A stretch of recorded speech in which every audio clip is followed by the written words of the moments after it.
आज गणतंत्र दिवस है। आज गणतंत्र दिवस है। हम इसके लिए भारतवासी को, सभी लोगों को हम बधाई देते हैं, धन्यवाद के पात्र हैं। हम संविधान के मुताबिक, हमारा संविधान सभी को अधिकार देता है और हमारा सरकार के नेतृत्व में हमारा अविरल विकास होता रहे, संविधान इसकी इजाज़त देता है। संविधान में लोक कल्याणकारी राज्य का स्थापना किया गया है। इसके लिए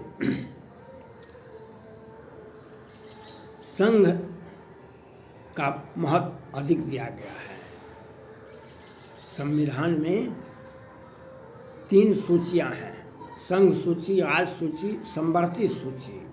उसके बाद भी एक सूची है जो राज्य इकाई में, राज्य में म्यूनिसिपैलिटी होता है, वह भी संवैधानिक संस्था है। हर संस्था को अपना अपना अधिकार दिया गया है।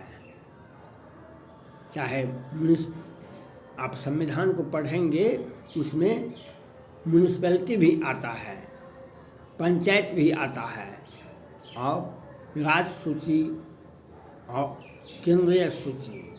तो संविधान निर्माताओं ने देश में कभी आपके ऊपर पौने 200 वर्षों तक मुगल ने आपके ऊपर शासन किया, फिर अंग्रेज ने शासन किया। 1526 के बाद भारत मुगल शासक के रूप के अंदर आ गया और 1785 के बाद ईस्ट इंडिया कंपनी और फ्रांसीसी कंपनी दोनों का वर्चस्व हो गया। उसके बाद ब्रिटिश ईस्ट इंडिया कंपनी ने जीत दर्ज की और फ्रांसीसी कंपनी को अपना समेत बड़ा बिस्तर समेटना पड़ा और पूरे भारत में हम पौने 200 वर्षों तक 1785 से लेकर के 1947 तक हम ब्रिटिश शासन काल के अंदर में, ब्रिटिश शासन के अंदर में रहे पौने 200 वर्षों तक। इससे संविधान निर्माताओं ने अध्ययन किया तो केंद्र को हम मजबूत बनावें, केंद्र में एक अखंड मजबूत सरकार जो कहीं न कहीं राज्य के अधिकार को भी सीमित करता है, राज्य को भी अधिकार दिखाता है, म्यूनिसिपैलिटी को भी नज़र दिखाता है, और संविधान के सभी संस्थाओं, सुप्रीम कोर्ट को भी अधिकार दिखाता है कि आपका अधिकार यहाँ तक है। संविधान के माध्यम से सुप्रीम कोर्ट के चीफ जस्टिस पर महाभियोग लगा सकती है केंद्र सरकार। सुप्रीम कोर्ट के मुख्य न्यायाधीश पर वो कंट्रोल करने के लिए महाभियोग लगाया जा सकता है। 1993 से आज तक 5-6 न्यायाधीश को हटाया गया है। जिसमें एक सुप्रीम कोर्ट के माननीय न्यायाधीश भी रहे हैं, संगमा साहब, और हाईकोर्ट के न्यायाधीश रहे हैं। इसलिए सभी संस्थाओं में हेड होता है, सभी संस्थाओं में अपने अपने संस्थाओं का विकास करने का अधिकार आपको देता है। आपको एक ही अधिकार है, आप अपनी संस्थाओं के माध्यम से जन कल्याण का काम करें, लोक कल्याणकारी राज्य का स्थापना करने का संविधान आदेश देता है। हम पद पर बैठे हुए हैं, हमको विचार अभिव्यक्ति का अधिकार है, लेकिन विचार अभिव्यक्ति का अधिकार का लोग दुरुपयोग करते हैं। हमको अपना अधिकार क्षेत्र देखना होगा, हमारा अधिकार कहाँ तक है, विचार अभिव्यक्ति का, आपको राजनीतिक दल बनाने का अधिकार है, आपको किसी भी ग्रंथ पर, आपको अपने ग्रंथ पर, अपने इतिहास पर आपको बोलने का है, लेकिन दूसरे के ग्रंथ पर, दूसरे की भावनाओं को आपको चोट पहुंचाने का अधिकार आपको नहीं है।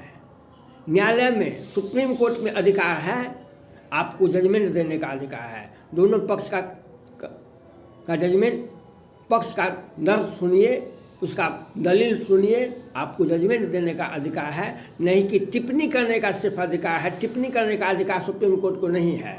प्रधानमंत्री जी यही कहते हैं, आप टिप्पणी मत कीजिए, आप जजमेंट दीजिए, जजमेंट दीजिए। आप किसी भी व्यक्ति को टिप्पणी करने का अधिकार नहीं है।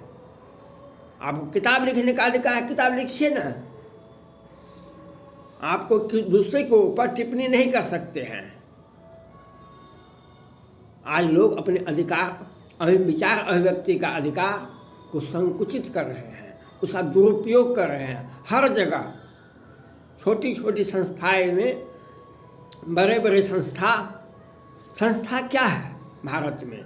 संस्था एक ही है, भारत का संविधान, लोकसभा, राज्यसभा और महामहिम राष्ट्रपति जी। उन्हीं के अनुसार देश चलता है, उन्हीं के अनुसार हमको, आपको चलना पड़ेगा। आपको अकॉर्डिंग टू संविधान, according to constitution, according to केंद्र सरकार। उसके बाद सभी संस्थाओं का अधिकार है, उनके अधिकार के साथ साथ कर्तव्य भी हैं, उनको हम देखें, फॉलो करें और उस अपने दायरे में रह करके अपना विकास करें। लेकिन कुछ होता है, जब सुप्रीम कोर्ट के तत्कालीन chief justice of India Ramana साहब थे, उनको न्यायालय प्रक्रिया को चलाने में पैसे की दिक्कत हुई, तो मानिए कुछ ही महीने का समय है, पहले की बात है, तो उन्होंने केंद्र सरकार से पैसा मांगा और केंद्र सरकार ने भरपूर पैसा, जितना पैसा मांगे उससे अधिक दिए। लेकिन प्रधानमंत्री जी ने कहा, आप जमानत मत दीजिए, आप केस का सुनवाई कीजिए, केस का जजमेंट दीजिए। इस पर वर्तमान मुख्य न्यायाधीश डी.वाई. चंद्रचूड़ साहब आग बबूला हो गए। कहा कि हम व्यक्तिगत अधिकार को प्रभावित कैसे करें, उनके हम व्यक्तिगत अधिकार के लिए, व्यक्तिगत अधिकार जमानत देना तो आज से 25 वर्ष के 50 वर्ष पहले से ही सुप्रीम कोर्ट ने कहा कि हम जमानत नहीं देंगे, जमानत की कार्रवाई नहीं सुनेंगे, हम जमानत नहीं देंगे, हम हमारे यहाँ मत आइए। बाद में कहा कुछ विशेष परिस्थितियों में हम जमानत की सुनवाई सुनेंगे, जमानत की कार्रवाई करेंगे कुछ विशेष परिस्थितियों में। आज तो धड़ल्ले से राज्य सरकार में, अनेक राज्य सरकारों में न्यायालय प्रक्रिया को बाधित किया जाता है और जमानत नहीं होता है। इसका उदाहरण देखे थे आपने महाराष्ट्र में छोटे छोटे मामलों पर, कंगना रनौत पर देशद्रोह का मुकदमा हो जाता है, उसको हाईकोर्ट वहाँ का बेल नहीं देता है। डी.वाई. चंद्रचूड़ साहब तत्कालीन जस्टिस ऑफ इंडिया थे, उन्होंने टिप्पणी करते हुए कहे थे, रमन्ना साहब ने इनके बेंच पर केस ट्रांसफ़र कर दिए। इन्होंने बड़े अच्छे से सुनवाई किए थे, ताकि जिस केस में जमानत देने का है उसमें काहे नहीं जमानत दिया आप। हाई कोर्ट को और लोअर कोर्ट को भी डांट डपट किए तो जमानत हुआ, और इन्होंने खुद सुनवाई किए अर्नब गोस्वामी के केस में और उनको जमानत दिए। कुछ लोगों ने इस पर आपत्ति उठाई, लेकिन इन्होंने कहा हम जमानत दिए, जमानत देना जरूरत था, क्योंकि वहाँ की राज्य सरकार है, वहाँ का न्यायालय अर्नब गोस्वामी को प्रताड़ित कर रहा था। हमें अगर प्रताड़ित होते तो हमें न्याय देना चाहिए, सुप्रीम कोर्ट को ये अधिकार है।